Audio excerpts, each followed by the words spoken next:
Fighters ready. That was Go. talk about was in that movie was who played Shazam, the wizard, Jimon Hansu. He just don't know what he wants. Yeah, he Marvel, DC. He's snatching all checks. I ain't mad at you, brother. Snatch them all. I ain't mad at him either. He definitely did a great job in this movie. He was only there for a little bit, which I didn't really like too much, but the little bit he was on, he was really good. Yeah. And another reason why that I brought him up is like you were saying, he's splitting checks, and because he was just in the Marvel movie last month. Yep. Captain Marvel. And now he in this. So he you know, both Captain Marvel checks. Yeah, exactly, literally. So that's another reason why I wanted to bring up Captain Marvel. The movie just came out last month.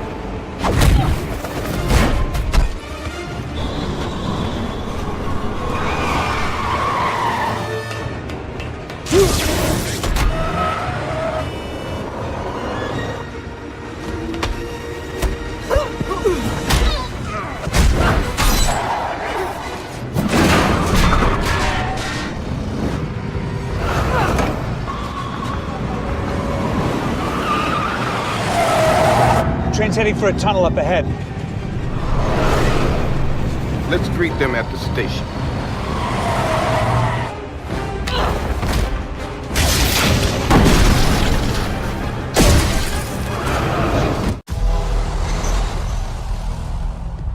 So, Skrulls are the bad guys.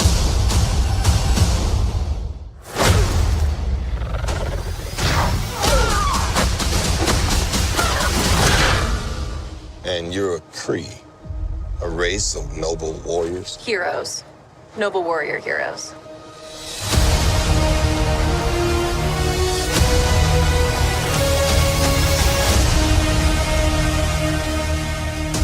Your life began the day it nearly ended.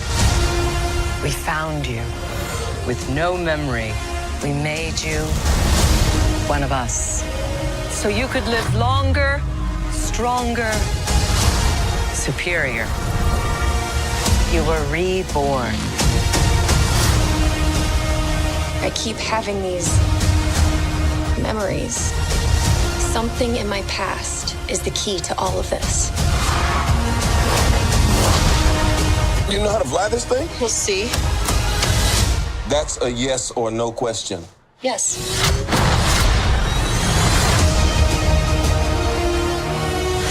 Would you like to know what you really are?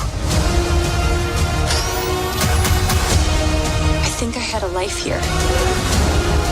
What aren't you telling me? You've come a long way, but you're not as strong as you think. This war is just the beginning. I'm not gonna fight your war. I'm gonna end it.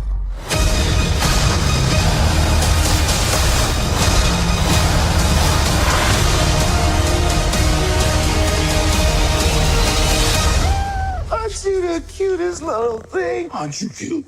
And what's your name, huh? Fury. What's cute? I'll be back. And I wanted to compare that movie between Shazam because most people who don't know about the comic book history, Shazam actually started off as Captain Marvel. And legal issues ensued between DC and Marvel, and Captain Marvel ended up becoming a Marvel property.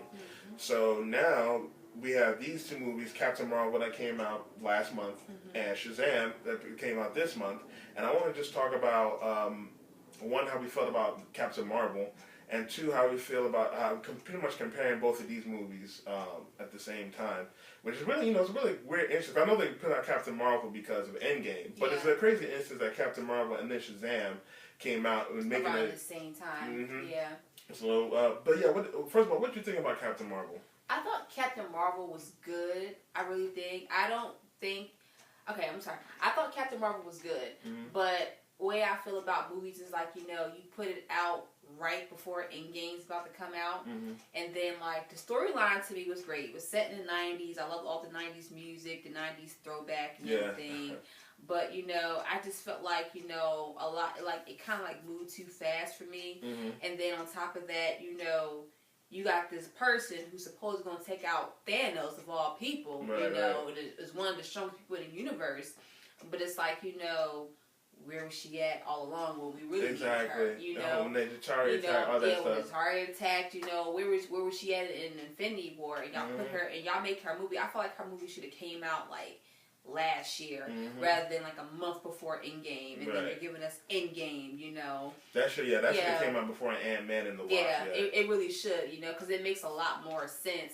And then like how they added the one of the Infinity Stones in there, what Infinity Stone? The Space Stone. Oh yeah, Space Stone. They added that in there, and it's like so many questions around that, like how did the elder that she was getting her like lessons from? How did she get a hold of the Infinity Stone? And then I just felt like it should have had like a little bit more detail for people who have never read the comics. Like I've never read the Captain Marvel comics and stuff growing up, but I think it should have had like a little more insight for people who really did not know much about her growing, so that way. But I thought it was okay movie. I liked it, I understand what they're trying to do, girl power, and all like that. Women don't need no man to do anything, but we all know that's a lie. But I'm just saying, like in my opinion, I thought it was an all great movie. I love only thing that really did get me though is in the trailers, you got me thinking the Skrulls are the bad people. And even in the comics, because like I had watched like a little thing on YouTube where they were breaking down like the comics of her. And they mentioned, they were just like, yeah, the Skrulls are bad people. Yeah, this and that third. But then y'all switch it around in the movie. That's the one thing I didn't... I was like, wait a second. I actually didn't like it, but at the same time, I thought it was... I guess it was kind of weird because, I know the comic books. I know about the Skrulls, everything they've done. The Skrulls are really a good bad guy they could use after Thanos. So I'm thinking they introduce the Skrulls here. Skrulls are going to be the bad guys after Thanos is beaten, and they're going to do like Secret Invasion and all that stuff. But then the whole little twist with the Skrulls, I'm just like, oh, okay. Yeah, so all right. Okay. I definitely feel the same. I enjoyed the movie as well, but I feel like it's not the strongest movie out. I think it's like maybe as good as like I want to say the first Thor movie, or maybe the second Thor might be a little bit better. But it's not the best. So, but I also wanted to just compare both of those movies comparatively. How you think both of them did, or which one's your favorite one compared out of both of those? Shazam and Captain Marvel. Yeah, I would say Shazam to me. Yeah, I just felt like Shazam. It gave you. So I don't know, for some reason, like I said. And I want to just break this down. Like Marvel is one of my favorite. I love DC too, but Marvel's is my favorite comics because I feel like Marvel, the characters and their stuff, I can relate to a lot more because they go through everyday struggles. Exactly. Just like regular human beings do. They have stories. They even fought in wars. Like Iron Man's an alcoholic. And one thing I like is that they get the actors who really can portray them characters like Iron Man. Like, a lot of people probably don't know that Robert Downey Jr., he really was on drugs and alcoholic back in the day. Look how he's portraying Iron Man. He plays that character so well. And I feel like Shazam, they kind of like did that for people, that understand what it feels like. They feel like nobody loves you and wants you. How his mom just straight up dissed him and told him, I'm liking the movie. I was like, why she coming to you? Like, if my child was missing, I'm going to look at my child. But she's still right there watching cops just put him in foster care, So that's one of the reasons why I like Shazam, because it felt real, it felt good, and towards the end, he felt like a home. He felt like a family. People who cared about him, and he realized that in the end when he went to go meet his mom. Like, I'm about to go chill with my family. My family, they really love me, and I've been dissing them, trying to find you, and in the end, I felt like that's why I said it felt so much like a Marvel movie, because you was like, damn. Yeah, I'm like you about to cry. I'm about to cry in the movie theater. I was like, damn, mom just dissed you like that? Damn. Yeah, you actually had emotion watching Shazam. Like, that's one thing I liked about Shazam, is you actually felt for the characters. You got excited. You actually was with them. Like, oh, she got the powers and figuring out all that stuff. Like, with Captain Marvel, it didn't feel like you can actually relate with her. And I guess they were trying to do that, but unfortunately, they didn't really... and that's just the problem with comic books as well. She's not really a necessarily an interesting character. I've read some of her comic books and stuff like that, and she's not necessarily too interesting, or you can do too much with her. Yeah. So it was kind of hard in anyway, but to make her relatable to anybody. Yeah. But yeah, with Shazam, it was just good because I felt like it was more real because it's like he was going through everything, figuring out the powers. Just trying to figure out how everything is going. Like if you're 15 years old and you have powers, what would you do? And that's the mindset that you go into with watching this movie. And with Captain Marvel, it's just like, oh, you're just seeing, I guess, most powerful woman in the universe trying to do something. That's cool, but it just didn't resonate as much as Shazam did. Yo, what's going on, guys? It's your boy Killer Kawabo. And Katrina.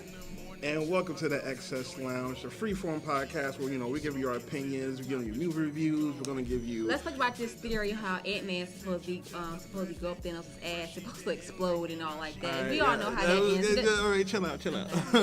Set up for the podcast, which will be on every Thursday from 8 to 9 p.m., so please check us out. Like I said, we're going to give you our opinions on different social issues. We try to provide like how the government has to do this Nipsey Hussle thing. And now relax. We ain't trying to get killed out here. All right? Hey. Power to my people. Okay. Well, so please check us out every week. Shout out to Excess Blast for sponsoring us. Peace.